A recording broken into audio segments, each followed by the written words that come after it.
Yo, this is a pretty typical work from home day in the life. With some details, don't know how much detail I'm going to go into, but it's pretty grotty. This is not normal. I don't normally eat breakfast. I normally have my hydration, my rainbow dust, and something else going on there. A big nootropic blend. But it's not very glamorous. I'm not in the office today. I'm dialed in for the final week in this Airbnb I've been living in southwest London, which has not been the ideal setup, but I've made it work. So this is like the fucking throne that I'm at probably 3 days a week. Well, 5 days a week. And then I'm in the office probably 2 days a week recently to make up 7 days because I probably do work pretty much every day to some extent. Yeah, so I'm just going to show some BTS of what goes on. It's probably not much to watch, to be honest. Might do some time lapse, some other stuff, but it's like a realistic day in the life. Not even a day in the life, just a work day in the life. And yeah, fuck it. I might share too much, might not share enough. It's probably super boring, but might be relatable. So this is my day. Boom. So yeah, I look absolutely horrible in this video. It was about 2 days out from a haircut. But this is probably way less glamorous than people think. Not that people thought it was glamorous, but particularly this Airbnb, like it's fucking shit compared to where I used to live. Moving out in like a week hasn't been ideal, but does the job. And this is like the spare bedroom. I just lock in here when I'm doing a deep day of calls, which is pretty much this day. I think that Patagonia t-shirt's seen far better days. And yeah, it's not very big, not a great view, but big one on the Herman Miller chair. That is a super great investment. The Apple Studio display as well. I think anyone that's working a lot on like design stuff, definitely worth investing in one of those. And yeah, I probably get through like 2 rainbow dusts every morning. Didn't really show much of that on here. In fact, I actually showed fuck all in this time-lapse stuff, so bear with me. But what was I doing here? That is the wide angle lens. And yeah, I'll start talking. So I got a very busy calendar today, as every day. Far too many calls. Often I just block out time I put things in my calendar to, just as a reminder to get them done, time blocking, etc. So it's not all actual calls.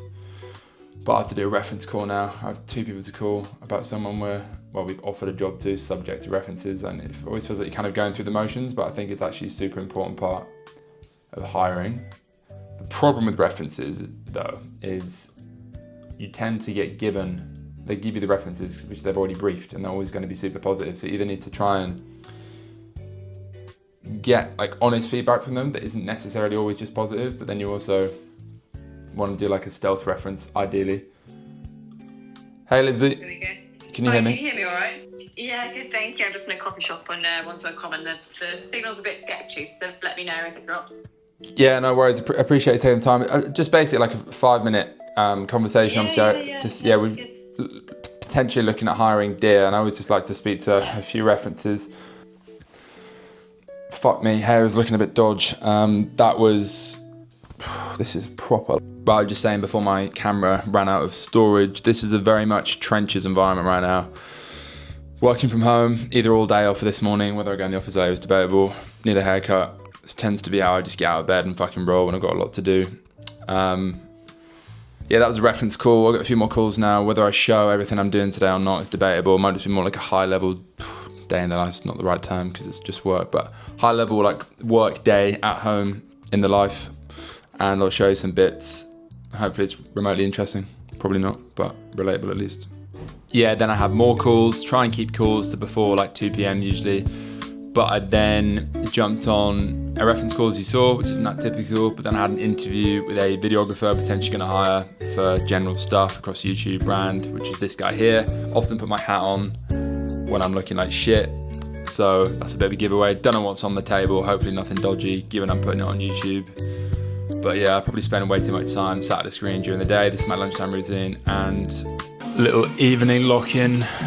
I was invited to Ibiza this week and I didn't go, so I'm playing Ibiza-esque music while being fucking locked in. I didn't go because I've got responsibilities, I guess. I just didn't go because a lot of people are off this week. We have a lot going on. We got new hires joining and shit. A lot of stuff that needs finishing. Sometimes you've got to fucking sacrifice and prioritise. I mean, obviously the beauty of this is I could go, but I also didn't really want to fucking send it. I'm kind of trying to focus on health and shit a bit more currently because had a few very busy and relatively heavy months in terms of going out and stuff, with business stuff mainly. And I have too many things I need to be here physically for this week, so do go to Bali in 9 days.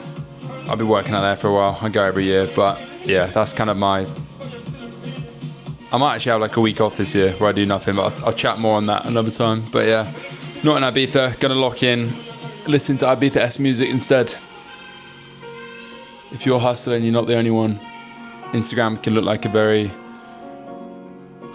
a lot of FOMO on Instagram this time of year when you're dialed in trying to build something and people look like they're all fucking either exited, retired, or just having fun. Obviously I have a lot of fun as well on other stuff, but even when it's not your turn and you're in the trenches and other people aren't, it can be pretty demotivating. But I think the hack for that is just don't look at social media.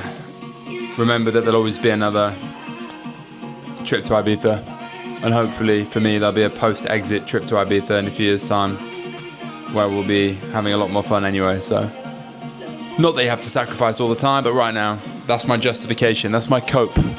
So yeah, let me cook. Yeah, cool. So if you enjoyed this video, which is a pretty raw one, I want to see more of this, subscribe to the pod down below, join the newsletter. I want to try doing more with that, and like follow me on Twitter, Instagram, etc, etc. I talk a lot of shit on Twitter in particular. So yeah, thanks for watching. First time doing a voiceover outro. Boom. Cheers.